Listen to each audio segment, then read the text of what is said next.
gawain mapagmahal. Ang church mapagbigay. Ang church sumutulong. Ang church sumusuporta. Yes. Alam niyo, Diyos yan eh. Amen. Oh, hindi mo pwedeng bababa siya. O sige, tumulong ka. Bagsakan kita ng bigas. Hindi. May gagamitin sa sister. Yes. Amen. Pag lumapit ka, maniwala ka. Oo, sige, lumapit ka. May gagamitin ang Diyos. Ganun kabuti ang Diyos eh. Yun yung totoo mga kapatid. Pinagkulang ba tayo? O hindi? Ha? Amen. Amen. Totoo yun eh. Ako wala akong pera, dami lumapit sa akin, akala na mukha akong pera. Akala na mukha ako maraming pera, dami lumalapit, akala niyo marami akong pera. Wala akong pera. Dami ko lang pautang. Hallelujah. Amen. Amen. Palakpakan natin si Lord. Hindi ko na. Kaya nga ang church binuo ng Panginoon eh. Kasi alam niya, ang church mga kapatid ko, ang karapat dapat lang. Eh, blessed tayo talaga eh. Kaya sabi ko, ang mundong ito magulo, pero mayroong isang grupo mga kapatid kong masaya. Sila mga kapatid nag-iyakan sa problema. Tayo ngayon dito nagsisigawan sa kabutihan ng Diyos. Abay na, kaya nga sabi lang, sisiraan. Tayo pa rin nasisiraan. Hindi ba kayo ang mga sira? Ba't kayo nagagalit? Amen. Amen. Hallelujah. Sumama kayo sa amin, sigurado masisiraan na rin kayo. Oo, napakasarap maging sira. Huwag lang ako masira sa droga. Huwag lang ako masira sa alak. Huwag lang ako masira sa babae. Di ba lang kay Kristo ka masira? Ang lahat ng yan, pupunta ng langit. Amen.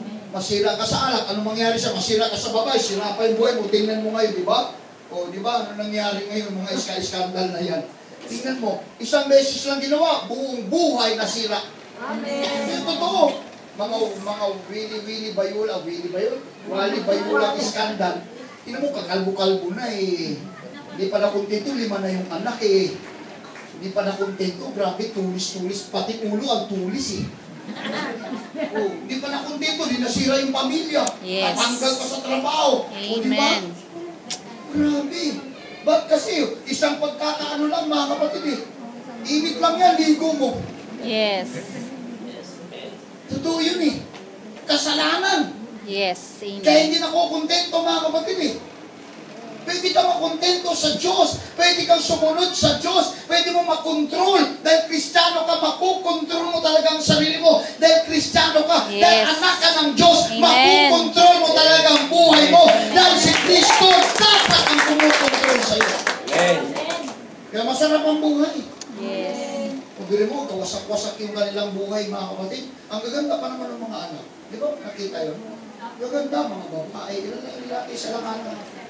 Kung bili mo, yung tatay nila mga kapatid, nakangiti pa sa camera, sarap batukan, nakaharap pa. Sadya. Sipin mo, sinira ang buhay. Bakit? Walang Kristo yun eh. Mga Kristiyano, pag gano'n ang gagawin mga kapatid, ewan ko lang kung ano natutunan mga kapatid ko. Pero bani, say amen. Palakpakan natin ang ating Panginoon. Namumuhay tayo sa mundo mga kapatid ko, hindi to fantasy, kundi kaguluhan. Yes. Kaya nga tayo sa Church of God mga kapatid, hallelujah, kung minsan tayo nasasaktan. Totoo yun, apektado tayo. Nandito tayo sa mundong ito eh. Apektado tayo sa nararanasan ng mundo ito, apektado tayo. Kaya ang kagandahan dito mga kapatid, meron tayong Diyos, meron tayong Panginoon, meron tayong Panginoong Jesucristo na siya nag-aliw at lagi nagpapalakas sa atin. Kaya lagi kong sinasabi, the joy of the Lord is our strength. Bakit ka pinapalakas? Nasayahan ng Diyos sa iyo. Pag sumaya ang Diyos sa iyo, lalakas ka. Kaya the joy of the Lord is our strength. Pasayahin mo ang Diyos, lalakas ang buhay mo, lalakas ang pananampalataya mo, pasayahin mo sa paglilingkod mo sa Kanya. Amen. Lalakas ang buhay mo. Amen. Wala nang magkukwit. Wala nang madidiscourage. Wala nang babalik sa dating buhay. Yes. Ang buhay natin ngayon nakalaanap sa Panginoong Jesucristo. Palakpakan natin ang ating Panginoon. Hallelujah. Kaya nga ang tungkulin ng church ito, Romans chapter 12 and verse 10. Be kindly affection one to another with brotherly love. Hallelujah. In honor, preferring one another. Yan na yung tungkulin natin ngayon sa mga tao. Ang itayo ang kabutihan. kabutihan. Ang tinitingnan ngayon ng tao yung kabutihan. Hindi yung kasamaan, mga kapatid. Hallelujah. Kaya sabi ko, kung ma-headline ka, mga kapatid ko, pastor ka, tapos ganun ang ginawa mo, hindi po yung kabutihan. Ma-headline ang pastor, si pastor, mayroong babae. Iba. Ang kasama niya, iba. Iba ang kaakbayan niya, hindi yung asawa niya, ang saklap pakinggan. Yes. Lumayas-layas ka na sa mundo ito.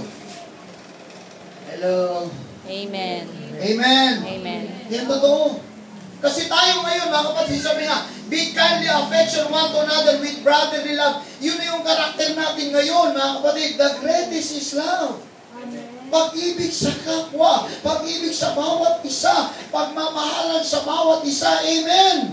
Yun yung tungkulin ng church ngayon. Ha? Hindi, iniibig, mga kapatid, means maka-Diyos na pag-ibig, hindi yung kaibig-ibig. Yes. Amen. Iba yung kaibig-ibig sa iniibig. Yes. Nakakabulag yung kaibig-ibig. Yes. Amen. Hallelujah. Iniibig mo, means, mga kapatid, yun yung maka-Diyos sa pag-ibig. Yes. Pagkamahal ba natin ng Diyos, magagawa mo bang patayin ang kapwa mo? Pagmahal mo ba ang Diyos, magagawa mo bang siraan ang kapwa mo? Yes. Pagmahal mo ba ang Diyos, mga kapatid, masasaktan mo ba ang kapwa mo? Maumpag mo ba ang kapwa mo? Kaya nga tayo, mga kapatid, wala tayong tayo, kumbaga sa loob, yan bukas tayo, wala tayong, mga kapatid, kung mga dalang, anumang pangmatay ng tao. Kasi nga, mga kapatid, mahal natin ang Diyos. Yes.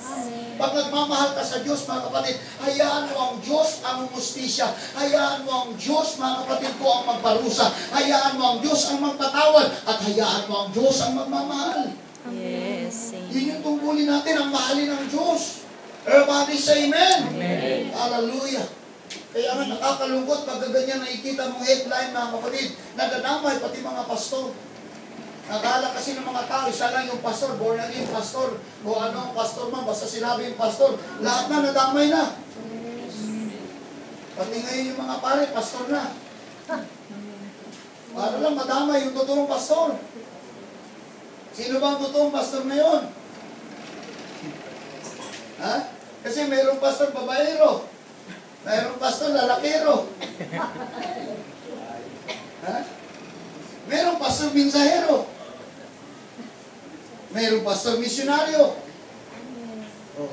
Mayroong pastor na mumuhay sa katotohanan. Yun dapat, mga kapatid. At yun, mayroong manifestation yun. Sabi nga, manifestation yun sa buhay. Nakikita sa buhay, mga kapatid. Yes. Ano yung ipinapakita mong buhay? Amen. Everybody say amen. Amen. Kung ang isang manggagawa ng Diyos, ganado pa sa mga bagay ng mundong ito, mga kapatid, abay mahirap yun, mga kapatid ko. Yes. Kasi magtatayo lang tayo, hallelujah, ng tulay ng kapok, pagka may tumawid laglag. Yes. Amen. Dapat ang ditutulay natin, sure foundation, isang matibay na pundasyon, at ang pundasyon na yan, walang iba, hallelujah, ang ating Panginoong Jesucristo, siya yung katotohanan, hallelujah. Amen. Kaya ang church laging may vision at mission. Sabi ng Proverbs chapter 29 and verse 18, where there is no vision, the people will go to Paris. Babalik. Ano ba yung Paris? Kasi hindi naman Paris sa atin eh.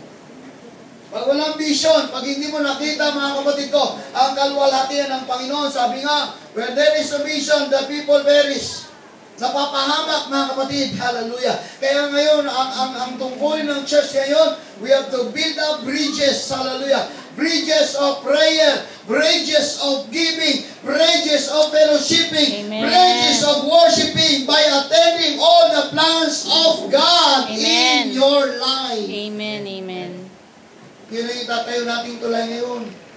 Panalangin, fellowshipping, worshiping, pagdalo, mga kapatid ko, para hindi na manghina ang buhay mo. Everybody say amen. Amen. Kasi magmumukmuk sa bahay, mga kapatid, wala na naman nangyari. Nadadagdagan lang, mga kapatid ko, yung wrinkles ang pagmumukha mo. Yes. Magmumukmuk ka, wala kang gagawin, mga kapatid ko. Wala rin mangyari sa buhay mo. Hallelujah. Kaya kailangan mo pa, ang mahalaga, mga kapatid, May presenta ang Ebanghelyo dahil ang Ebanghelyo makatotohanan, mga kapatid. Amen. Si Apostol Pablo, ang nagmo-motivate sa kanya, mga kapatid ko, yung salita ng Diyos. Kaya sabi niya, kung hindi ko ipapangaral, hallelujah, ang Ebanghelyo, ano ang mangyari sa akin? Kung hindi ko ibabahagi ang Ebanghelyo, ano ang mangyari sa akin? Nakaatang sa aking buhay, hallelujah, ang kaligtasan ng mga tao. Woe unto me if I will not preach the gospel of Jesus Christ. Birmo mo. Pag sinabi mo, mga kapatid ko, ano ba yun? Hallelujah. Nakakatakot.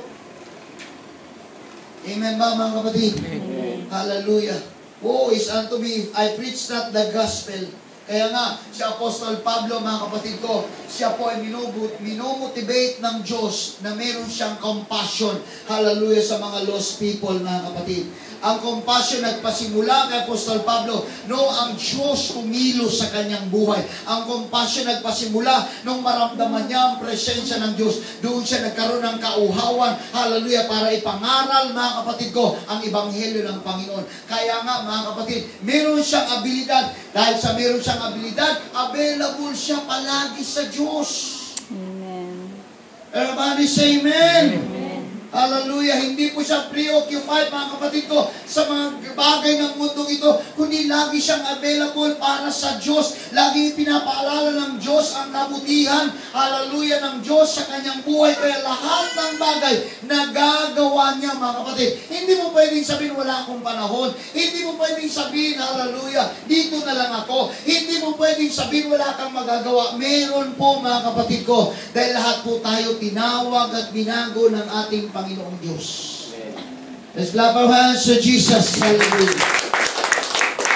Kaya para makapagtayo po tayo ng matibay na tulay, meron po tayong sulit na kontak sa ating Panginoong Jesucristo. Kailangan matibay. No turning back. Wala namang discourage. Wala namang hina. Wala namang lupay-pay, mga kapatid. Hallelujah. Wala namang disconnect sa kaharian ng Panginoon. Dapat, mga kapatid ko. Hallelujah. Alam po, sa mundo ito, minsan may mga discouragement tayo, may mga problemang dumarating, may minsan nasasaktan tayo, minsan nire-reject tayo ng tao. Ang tingin sa atin ng tao, mga kapatid ko, para kang loser, para kang rejected, mga kapatid. Okay lang, ang mahalaga hindi ka reject ng ating Panginoon. Amen. Amen. Yan yung importante. Wala ka mang yaman. Wala ka mang house and lot, mga kapatid, sa Forbes. Ang mahalaga, meron kang house and lot sa langit. Yes. Amen. Let's clap our hands to Jesus. Ang gawin natin ngayon, mga kapatid, i-turn na natin ang ating ilaw. Sabi ng 5:16 ng Matthew, let your light so shine before men that ye may see your good works.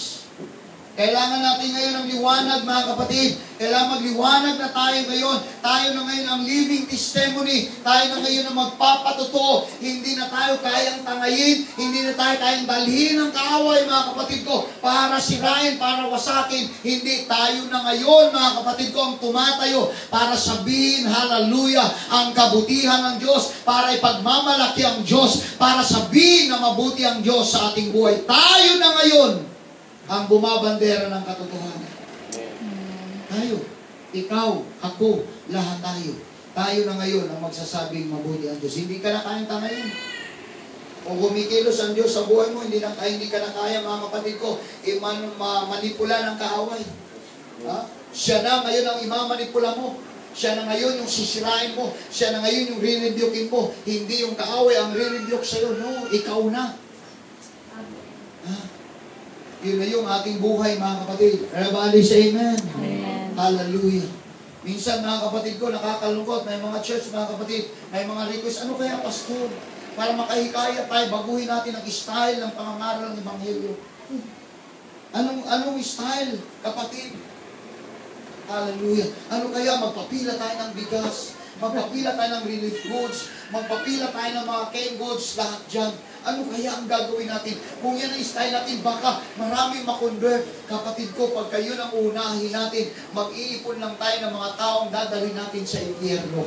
Yes. Ang unahin natin i-presenta ang gospel ni Jesus Christ. Ano yun? The Yes. death, burial, and resurrection. Ang sabi ng Bible, repent and be baptized, every one of you, in the name of Jesus Christ, for the remission of your sins, and ye shall receive the gift of the Holy Spirit. Yung sinabi na Acts 2:38,